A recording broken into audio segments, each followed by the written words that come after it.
BBC's Father Brown is dumb. Bicycle, bicycle, bicycle. I see he's riding a bicycle, bicycle, bicycle, and he's a pastor. In our epic quest to find something worth watching on Netflix, my mother and I have watched many a film and show. They have ranged from good to great to cute to dumb to dumb to dumb and unspeakably dumb. One such show my mother found was BBC's Father Brown.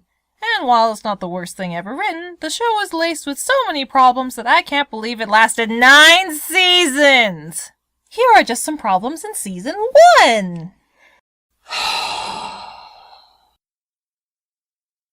Where do I even begin? Okay, the good stuff. Mark Williams as Father Brown does a great job. His performance and portrayal of the good father makes the show salvageable. Not worth watching, but I've got to give credit where credit is due. He's really likable. Well done. Give him a round of applause. Yay! Also, as expected of the BBC, the sets and costumes are really on point. Kudos to those people. They also deserve a round of applause. Yay! Now that that's over with, let's dive headfirst into everything that's wrong with this show. The show is dumb! Okay, that's not fair. Or accurate. This show thinks it's smart, edgy, and thought-provoking, when it really isn't. They took a property that is actually smart, edgy, and thought-provoking, and in updating it and making it relevant, they made it dumb. They took something great and they watered it down with faulty theology and gratuitous sex. Why? Why did Father Brown need this? But I could put up with all of that, shrug my shoulders, and roll my eyes, as with every other adult drama coming out nowadays, if it didn't drop the ball with everything else, or at least everything else that's important. Case in point.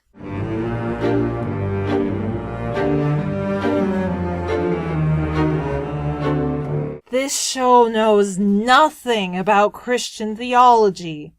Okay, no, that's a lie too. This show has a very superfluous and shallow understanding of Christian and Catholic doctrine. I have some snacks.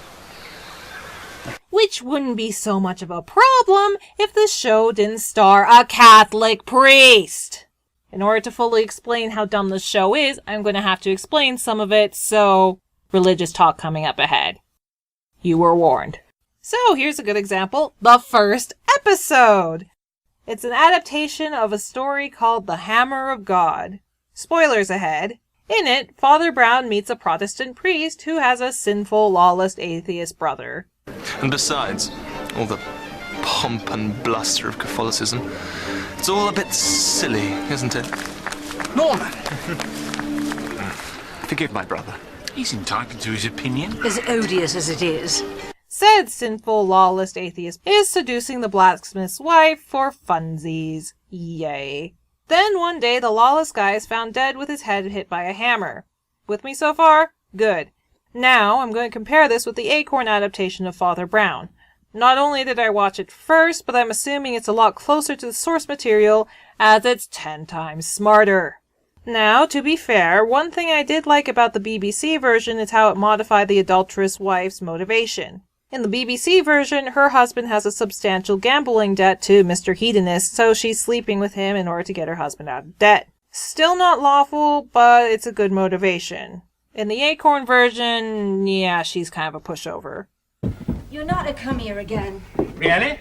This time I mean it. Now, will you promise me not to see this man again? I can't. Well, will you at least promise God to try with all your might? Yes, I promise that. I'm sorry. I did try. He was half drunk. He threatened to smash the door down. She's more sympathetic in the BBC version. And here's where the compliments end. I'll get to her husband the blacksmith later, but the real problem is the portrayal of the two priests. More specifically, the Protestant priest. So, spoilers, the Protestant priest did it. He liked to go and think up on the roof of the church, and when he saw his jerk of a brother from above, he just dropped the hammer, like stepping on an ant. He took it upon himself to judge the world and to strike down the sinner, so that although he was a good man, he committed a great crime. Now, he'd never have had such a thought had he been kneeling with other men on the floor. He saw all men crawling about like insects, and one in particular, strutting just below him. In the Acorn version, you can tell that the priest is feeling guilty about it. Let me go! Not by that door. That door leads to hell. He knows what he's done is wrong, but he doesn't want to fess up to it because, well, murder isn't something most people readily admit to. Throughout Father Brown's investigation, you can see him wrestling with what to do. He's trying to find a way to get away with his crime, but without hurting anybody. That's it. What's it? No one but an idiot. Well, I am a priest, and a priest should be no shedder of blood. I mean, he should bring no one to the gallows. But I thank God that I see the criminal now. For he is a criminal who cannot be hanged. you will not denounce him? I must, but his life is spared. At the end of the episode, as he watches the villain idiot get arrested, he realizes that that isn't right either and confidently fesses up to his crime. Inspector, I wish to give myself up. I have killed my brother. He's a good man who had a lapse in judgment. He had a brother who was a menace to society and fought with that burden every day, especially with the moral responsibility of a pastor. Whatever he may have done, I cannot be held responsible. You mean you are not his keeper? A strange sentiment for one of your calling, Mr. Boone. That's a well-written character. Like him? Me too. Now let's throw all of that out the window and look at the BBC version. In this version, the pastor was secretly evil all along and wanted to murder his brother because homosexuality. Yeah! That came out of nowhere. Look, I'm not going to argue the ethics of the homosexual movement here, or we'd be here all day. I'll just say I'm not a supporter, but I also disagree with the mistreatment of homosexuals by the extremists in the church. I don't hate you, I just don't agree with you. Let's just agree to disagree and move on. No, instead let's draw attention to the pastors themselves. It felt so good. Because I knew my hand was guided. I was but a vessel of the Lord's will, his agent. It was what he wanted. God! He's not your scapegoat! Oh, I have to explain how stupid this is. Alright then. Church History 101! Once upon a time, there was Judaism. Hello, Judaism. Say hi, Judaism. You're cool. God picked the Jewish people to save the world through a guy who would be born called the Messiah. Then, somewhere around 2 BC to 4 AD, a Jewish man named Jesus was born. No, not that one. That one. When he was around 30 years old, he went around saying that he was the Messiah. Some people believed him, like the 4 guys who wrote his biography. Others did not, like Cornelius Tacitus and Flavius Josephus. Hence, split number 1. Cut to roughly 1500 years later, and the church is a political powerhouse and rich in tradition. Some traditions were good, others were not. Martin Luther, after decoding the Bible from Latin, was like, hey guys, we should do something about some of these. Some people agreed with him, others did not. So the mainstream church kicked him out. The guys who agreed with Martin Luther decided to protest, hence split number 2. The church continued to fracture from there, since we Christians can be nitpicky at times, but those are the 2 big ones. All Christians fall into one of 2 camps, Team Catholic or Team Protestant. There are several differences between the 2, but for the sake of brevity, the main difference we'll focus on is that Team Protestant is more open to change, while Team Catholic is more... Tradition! Tradition! Tradition! Can you see how stupid Father Brown is now? No? Okay. Father Brown is Team Catholic, and he's arguing in favor of homosexuality. Your secret is safe. While Team Protestant is arguing against it. I could forgive him almost anything. Lust, avarice, even murder. But not that. That's like if a right-wing redneck Fox News viewer argued against the evils of Trump, while the left-wing liberal was saying, come on guys, he's not so bad, and we should really take a closer look at Hillary Clinton's emails, you know? Like, this is the most basic of basic doctrine and theology here. And this is set in the 1910s?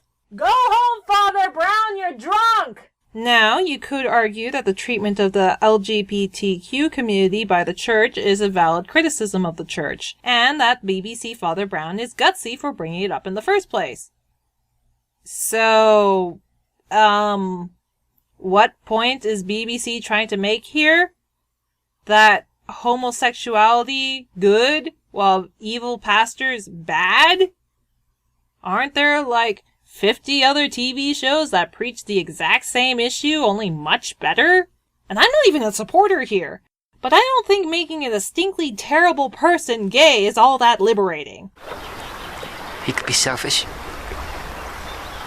cruel, but he was always honest, always who he was. Like a little boy sometimes. No, he wasn't! I'll turn you from a wife to a widow in a blink of an eye. I swear it. So help me God.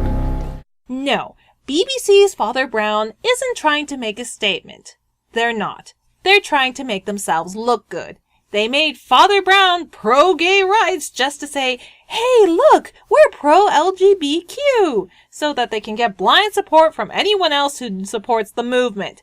It's not liberating, it's manipulative. This show doesn't want to criticize the church, it wants to blandly follow the status quo to get higher ratings.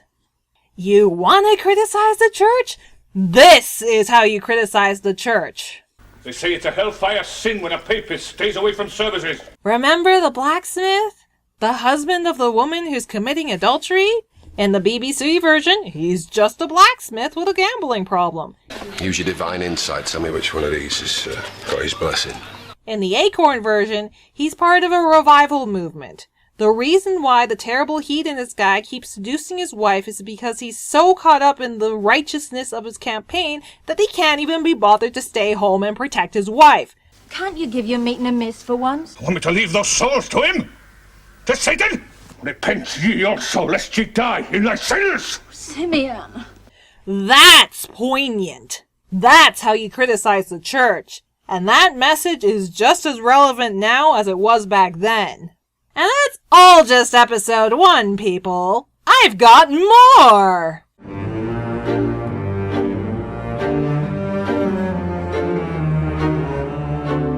Everything that's wrong with this show can be clearly demonstrated by watching these 2 episodes side by side. This episode, again, has been heavily updated to make it relevant to the times. But the older version of this episode is far more relevant now than its modern counterpart. Okay, spoilers ahead, here are the 2 plot summaries, since the only similarity they share is the title of the cult. In Acorn's Father Brown, it follows the story of 2 sisters. One is a meek-mannered little thing, while the other is pushy and bossy and in charge of a big business. You are employed by this agency? I own it. That is to say, my sister and I own it. Oh, but on which floor? If you don't mind, I prefer to do that for myself. But it is no trouble. If you don't mind.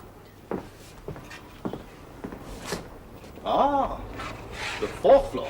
They both have bad eyesight, but the older one doesn't want to admit it for fear of appearing weak.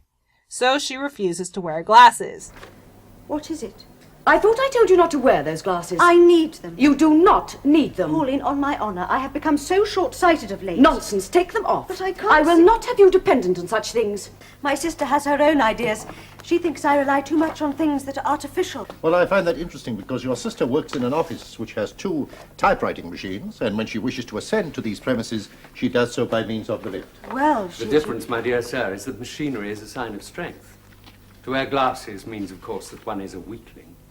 Meanwhile, there's a clever conman on the top floor of the apartment who's pushing his cult, the Eye of Apollo. Because, well, Scientology. In 1922, he was sent to prison for 1 year. He was found guilty of obtaining money by, what's the phrase, how do you say it? False pretenses? You? Are you shocked? No. Surprised, perhaps. I believe in you. He uses honey words and other tactics used by pyramid schemes to sucker her in and then kills her for the sake of the money. And so she bequeathed it to me. And having done so, she stepped out of a life which for her had no further meaning. For her, now, it was more important that others should know the true way than that she should live. What's great about this episode is how it critiques the feminazi. Here is a woman so obsessed with being strong and independent, she refuses to take the advice of her loved ones. Radio's entering a new phase. Fortunes are being made if we act now. Pauline, I need to know. It's not a fly-by-night scheme. You've seen the figures. Making radio valves. By new methods at half the cost. Yes, employing women in factories at workbenches. Isn't that another word for employment? I grant you it's another word for something. Do I intrude? Not at all. No, Gerald. I think I know better ways to spend money. My money, that is. See you at home, Joan. It is her own pride and stubbornness that ended up killing her. Acorn's Father Brown shows that while equal rights for women is all well and good, no man, or in this case woman, is an island, and that independence, when taken too far, can be just as detrimental.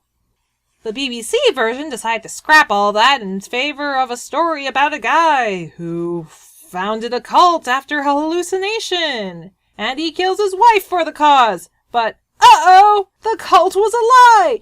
Ew, no! Cults are stupid! Religion is stupid! That's why we're doing a detective show about a Catholic priest! Go home, Father Brown, you're drunk!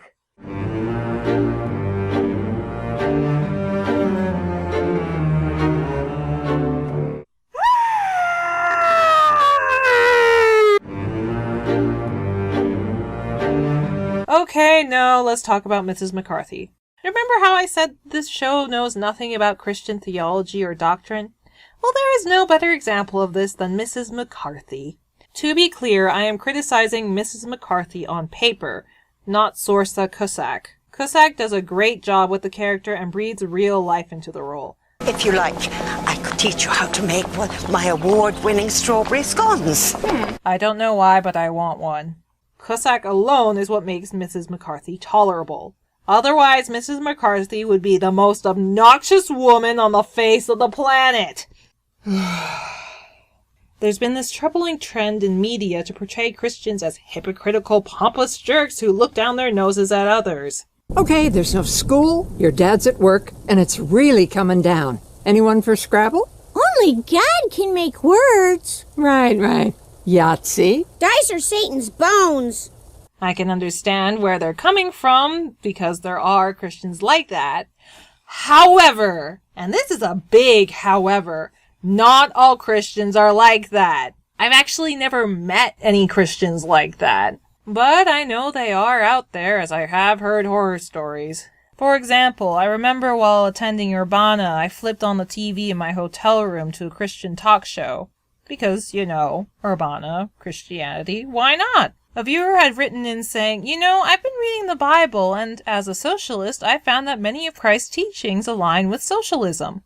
And I thought, this would be an interesting discussion comparing and contrasting socialism with biblical doctrine. Then, the host, in response to the question, is biblical theology compatible with socialism, responded with a big fat, absolutely not. Excuse me? What, is God capitalist? Are you blind? Have you read your Bible? Did you miss the laws in Exodus and Leviticus about the rich giving to the poor and needy? And you're saying that God is capitalist? I'm not saying that Christianity is a socialist religion, but to say that socialist doctrine is absolutely incompatible with Christianity is just plain false. God is not small enough to fit into your political box. Thank you very much. I turned off the TV. Bottom line, not all Christians are judgmental hypocrites.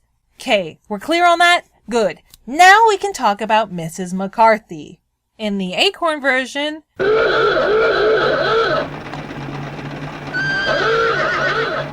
this is how much Mrs. McCarthy shows up.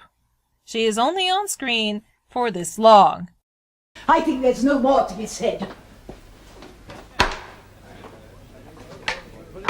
The BBC version decided to make her a major character. For some reason.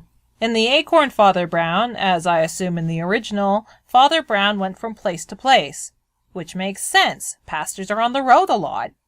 The BBC version decided to keep Father Brown stationary, which is fine, I guess. I can buy that. Maybe he took over as the resident pastor. After all, they just threw Mr. Evilpants Pastor in jail, so why not?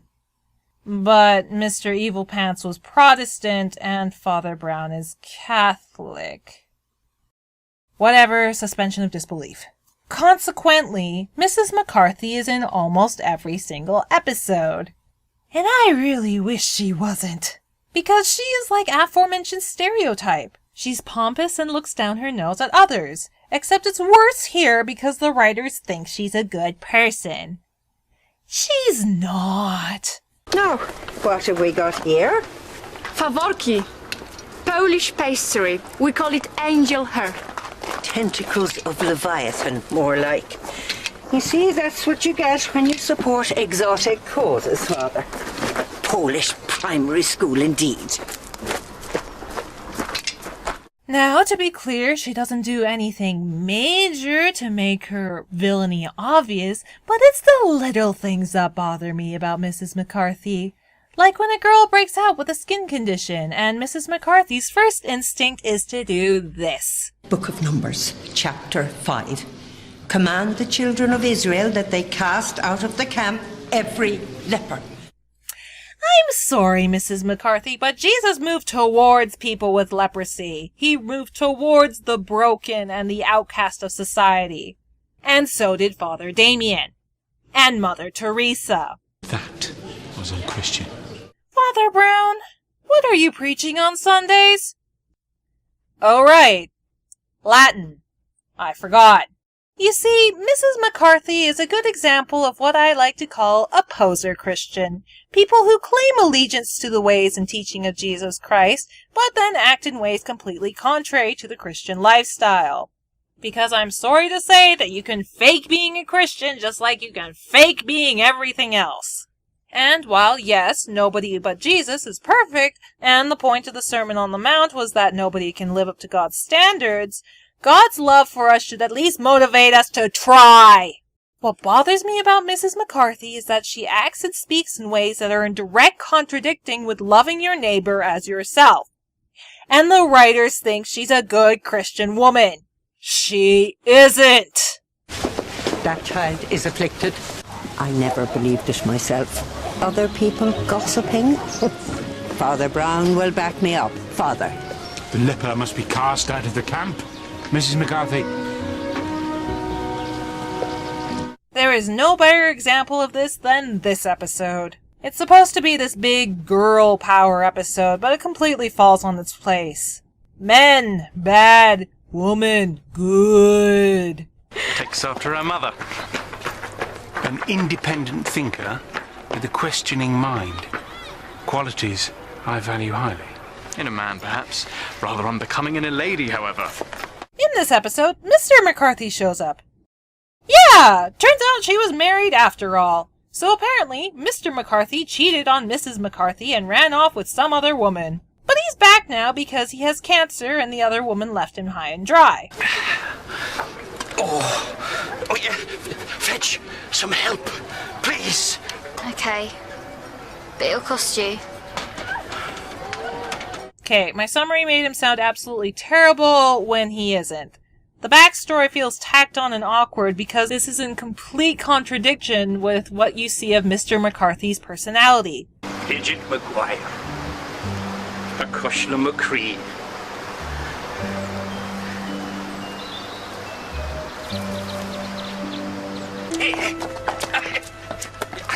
I just wanted to thank you for believing in me. Oh, I think it's best that you...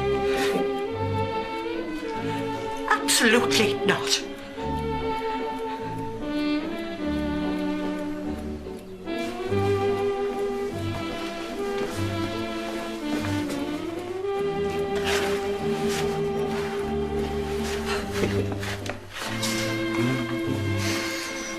But fine, whatever. Moral failures and discrepancies aside, what really bothers me is this.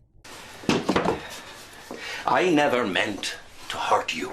But you did. If I could go back... And you can't. And where is she now? Fled to the hills as soon as the going got tough. Didn't want to play nurse. Oh, and you think I do? Maybe this is our time. Maybe it's supposed to be like this, you and me. Now I think I'd like you to leave.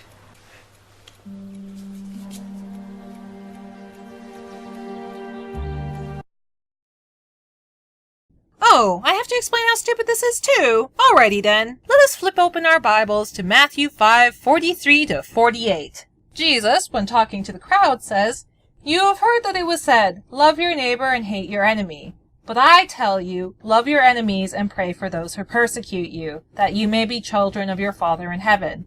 He causes the sun to rise on the evil and the good, and sends rain on the righteous and the unrighteous. If you love those who love you, what reward will you get? Are not even the tax collectors doing that? And if you greet only your own people, what are you doing more than others? Do not even the pagans do that? Be perfect, therefore, as your heavenly Father is perfect." In other words, God likes it when you're nice to mean people. Jesus says that when you're good to people who hurt you, you will be rewarded by God. You know, the one who spit the world into being in 7 days. Now, subjecting yourself to harmful situations such as abuse is another thing entirely, but Mr. McCarthy clearly isn't a toxic individual. All I want is a chance to explain. Let me call on you this afternoon. And then, will you leave me alone? I'll never bother you again, if that's what you want. He's a good man who made a mistake and hasn't owned up to it until now. Better yet! So, how long? A year, if I'm lucky. He only has a year to live! Even if you can't stand the guy, you only have to put up with him for a year before he kicks the bucket. And you can't even do that? For your ex-husband? How petty are you? Book of Numbers, chapter 5. Command the children of Israel that they cast out of the camp every leper, and whosoever hath issue of seed. You've got to stop preaching in Latin, Father Brown. It's doing terrible things to your congregation.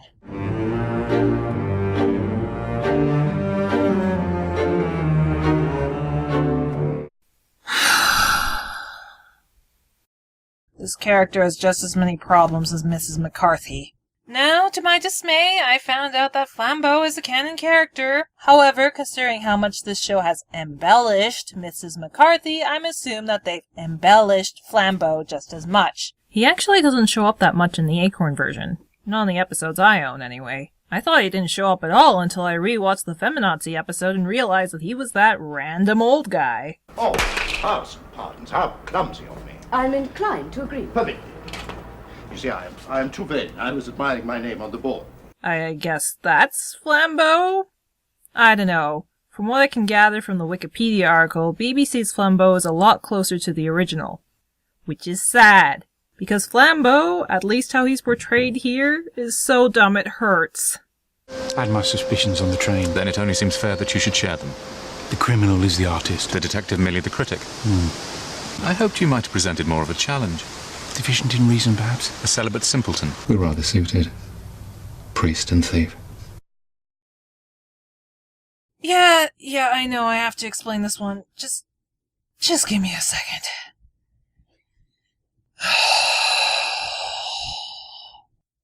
Okay.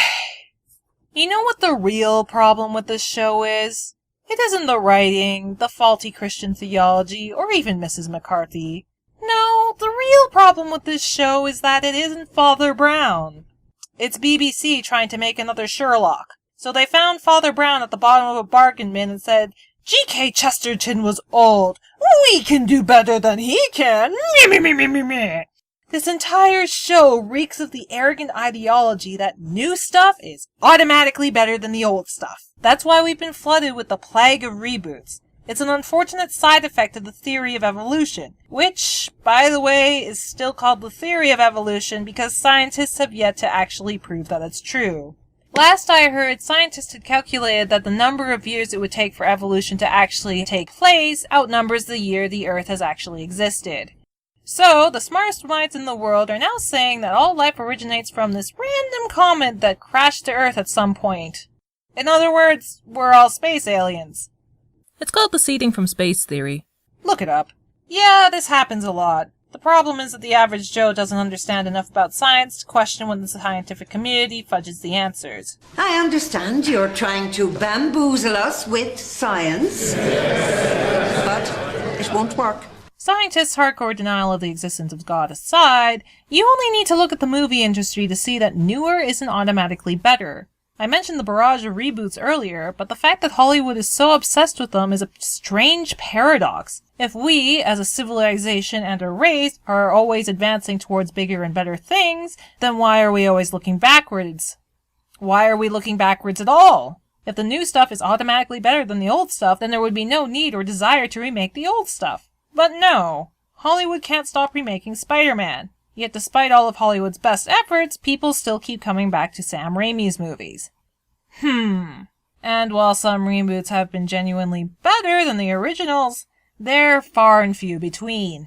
Which brings me all the way back to Father Brown. The reason this show fails is because the people who made it subconsciously or deliberately assumed that they were smarter than G.K. Chesterton, simply because they lived in the 21st century as opposed to the beginning of the 20th century. They're not smarter than G.K. Chesterton. So, they cobbled together this Frankenstein's monster of a detective series in the vain hopes that it'll be the next Sherlock. And no better is this demonstrated than with the character of Flambeau. Drawn into the dark, driven towards sin. Driven? They try and turn him into this weird Moriarty for Father Brown, but that doesn't work on the most basic, fundamental level. Father Brown is an elderly Catholic priest. Flambeau is a young jewel thief who has lots of sex because... edgy. Do you see the problem yet? What's so fascinating about Moriarty as a character is that he's basically Sherlock's evil twin. He challenges Sherlock on a fundamental level because it's like looking into a mirror. He constantly sees what he could have been if he had decided to be a force for evil rather than a force for good. Now let's look at Flambeau. What the heck does he have in common with Father Brown? They're not the same religion, the same profession, or even remotely the same age. In fact, they're like complete opposites in almost every regard. That doesn't work here. How the heck does Flambeau challenge Father Brown? Yet they try and pass him off as this soul that makes Father Brown question everything he stands for and believes in. No one is beyond redemption. Is that what you say to your sinners? I want to see you suffer, to see how far you've fallen. First you lost your cross. Now I have taken everything that's dear to you. No one can steal my faith. And no! Flambeau is not Father Brown's Moriarty.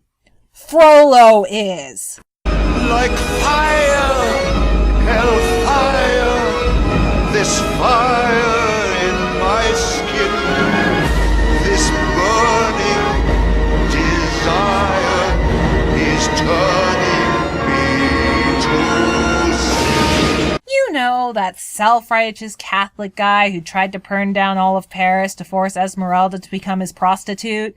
That guy who would have drowned a gypsy baby because he thought he was too ugly? That guy who with his dying breath quoted a random part of the Bible to make himself look better? That Frollo? This is Father Brown's Moriarty.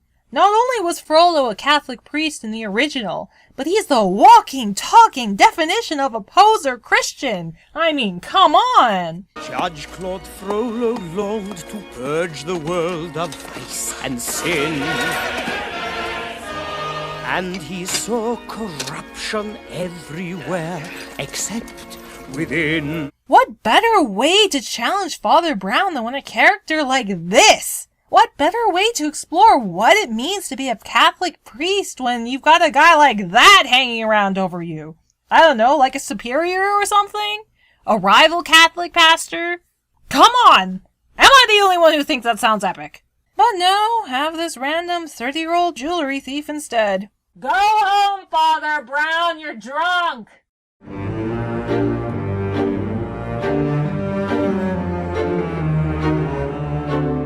This series isn't worth watching. It isn't even worth salvaging. Even if the writers of this show somehow saw this video and decided to fix all the problems I have with it, it's just too far gone. I mean, 9 seasons. 9! But if you want a really good detective series starring a Catholic priest, then you should totally watch the Acorn version. It may not be as flashy with the editing as the BBC version, but the writing is so much better. Even if this episode ends without a resolution. Gentlemen, an innocent man's life is at stake. I suggest, Mr. Carstairs, you telephone Inspector Bagshaw immediately. Where's part 4? Where's part 4? But I can guarantee it'll give you a lot more to think about than the BBC version. Good night, everybody.